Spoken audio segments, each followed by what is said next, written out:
Agreed. What's your first? What thing are you looking for first?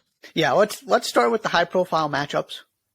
This is my first thing, specifically Texas, Tennessee, Kansas, Kentucky. I'm really interested because of kind of where these teams are at. Texas got 89 points against Oklahoma State after scoring 69, 67, and 72 in the 3 games before that. They haven't given up more than 75 since that Kansas State game where they couldn't stop anybody, though. Mm-hmm. Again, I'm fascinated by Texas' defense because as long as that defense is good, I'm holding out hope that they're going to end up being the team in the Big 12 best position for a deep NCAA tournament run.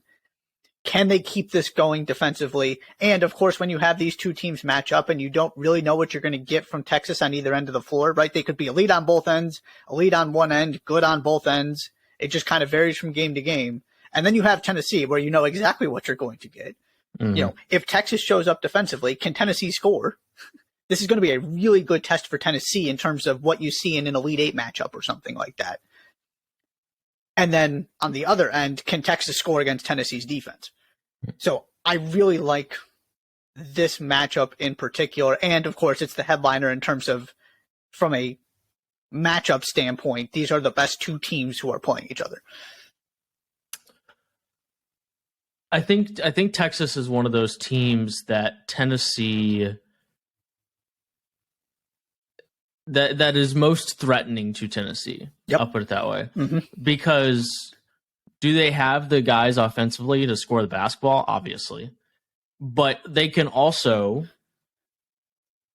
on the right day, grind out a win with their defense. I mean, they have a 56-46 win this year. 69-61 on the road at West Virginia. Like they're capable of this kind of grinded out thing because there are some teams that Tennessee's like that team's offense isn't good enough. We have the best defense in the country. Right. And like, unless there's a blue moon, this basketball team's probably not going to beat us. Yeah. And then there are those teams that Tennessee, knows that like, okay, on the wrong day, that team is going to like explode offensively and we're going to have a hard time beating them. But if we kind of hit them in the mouth and make it a slow, grinded out game, that team is not going to be up for that kind of contest. And I think Texas has the ability to do both of those things. Yep. I mean, right? That's my whole theory on Texas. Yeah. Like we're talking about a team that's scored 90 plus 1, 2, 3, 4, 5 times this year. And if you drop it just to 87, you add 6, 7, and 8 times. So that's a team, right? I mean, 13th in offense, 27th in defense. I think on the right day, certainly I think that defense is probably capable of more than being the 27th ranked defense in the country. 13's probably in a reasonable spot just because they do have some guards that at times Marcus Carr has some games where he's not exactly efficient. It wouldn't be how it would describe an offensive performance from him every once in a while. But I think, and if Tennessee's going to make a deep run, they'll have to beat a team like that at some point in the tournament, to your point.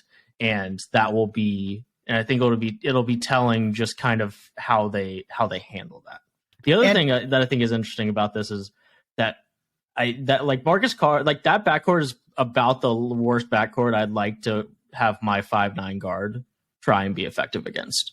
Like Marcus Carr and Tyrese Hunter. I mean, of course, Tyrese Hunter is one of the best on-ball defenders in the country.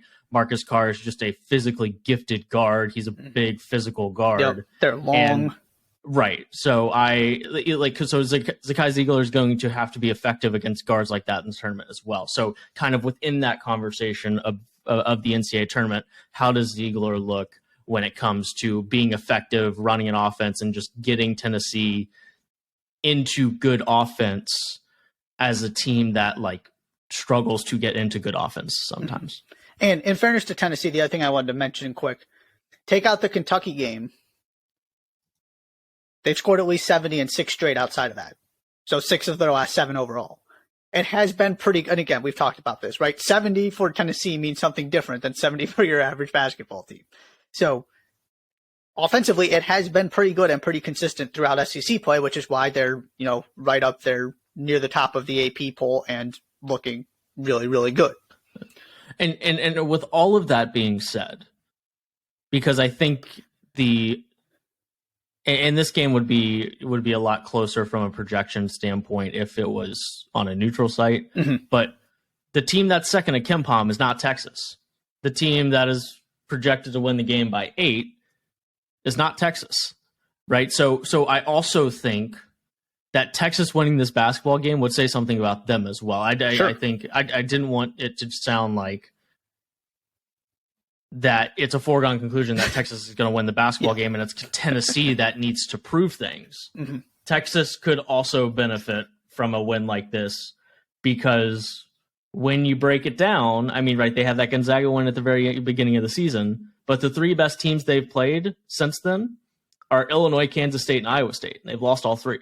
So Texas doesn't have, it's not like they're rolling in big time wins.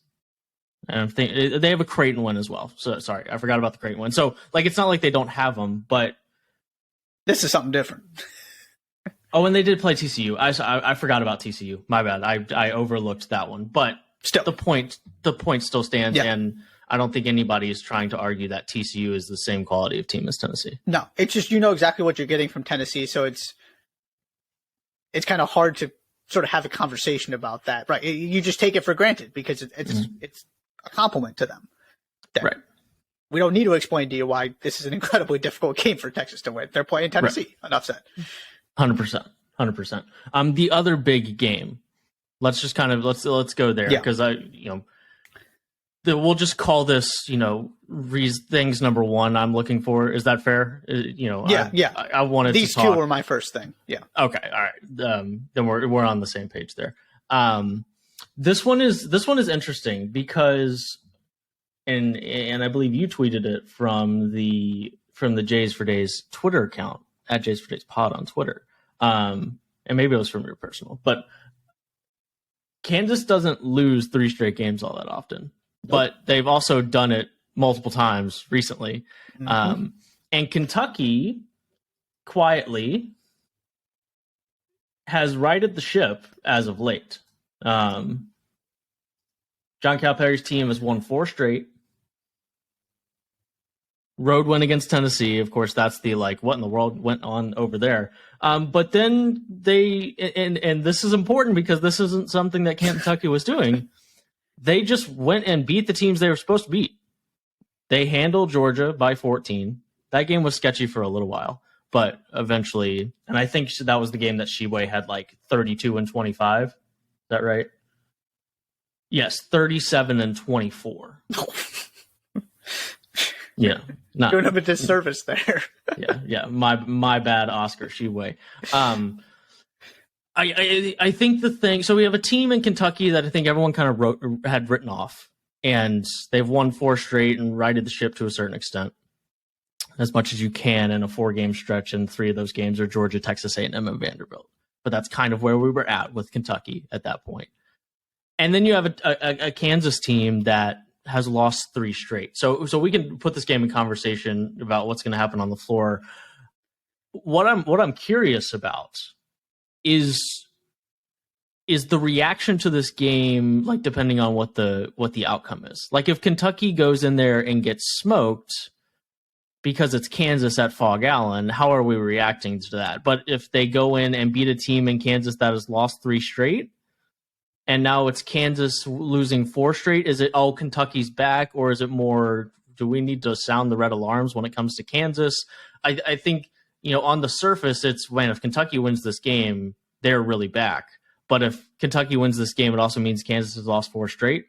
And that really, really doesn't happen all that often. I'm just curious, first and foremost, what the reaction to this game is going to end up being. And if it's just a close win, what people decide that says more about. And it is at Rupp, just to clarify. Did I say at Kansas? I believe so. Oh, my bad. No worries. Just, yeah. Absolutely. And that even makes it more interesting, right? Is that Kentucky gets this game at home because, Yeah, you're not taking it. I don't care who it is. You're not taking anybody. You don't like anybody's chances winning the Fog Allen. This makes it a much more even matchup. And yeah, the other part of this, to sort of continue that conversation, after this game, Kansas has Kansas State at home, Iowa State on the road, and Texas at home. Now, it's entirely conceivable that Kansas wins all 3 of those games. You would like their chances winning both of them at home. But if you lose this one, then all of a sudden you have to start beating the best teams in your conference, and you get them back to back to back right there. Mm-hmm. And not only that, right, you're also in danger of letting the Big 12 regular season title slip away, because if you lose these head-to-heads, somebody is, whether it's Texas, Iowa State, or Kansas State, is going to win enough games to kind of keep you at arm's length, unless you run the table the rest of the way or something like that. So, to me, this is more about Kansas, because Kentucky has finally beat a really good team with that Tennessee win. I would feel a little bit differently if they had gotten blown out again. Mm-hmm. And the other thing I'll say is, this is a really good matchup for Kentucky. Kansas doesn't have size. So kind of, again, looking to the NCAA tournament, what this could mean moving forward, since we actually get one of these, in the middle of the season instead of when everybody's still figuring out who they are in November and December. Oscar Tshiebwe should dominate this game. Kansas is not built to stop somebody like him. So that's kind of the matchup part of this. That, just to clarify, nobody is built to stop Oscar Tshiebwe. But that's fair. Kansas especially. Yeah. So, if it would be a huge win to continue this for Kentucky and to kind of rebuild this resume and put them in a better position come March in terms of seed lines. Mm. They've done enough, though, where they don't need this win. And not that Kansas needs it for, seeding's sake, but this gets real interesting if it's 4 in a row, and then that's the schedule you're coming back to off of this. And yeah, like you said at the beginning, the other thing I wanted to add to that is I kind of assumed it had been a while since Kansas lost 3 straight. So I started, going back, and I was going to find it by the time the game ended when it became clear they were going to lose again. And then I went, oh, right. It was 2 seasons ago when they had that, relative to Kansas, that quote unquote bad season where they were just kind of fine. They did have a 3-game losing streak in there. Now, it was a similar thing where it's not like they lost to bad teams, but this has now happened twice. And in between, of course, they won the national championship. But I am, this is one of those that could have been, a very different conversation had Kansas won 2 of their last 3 and not been on this losing streak, and had Kentucky not turned things around. But the way that this set up and the timing of it was absolutely perfect to make this fascinating, even though it's not the game anybody expected it to be.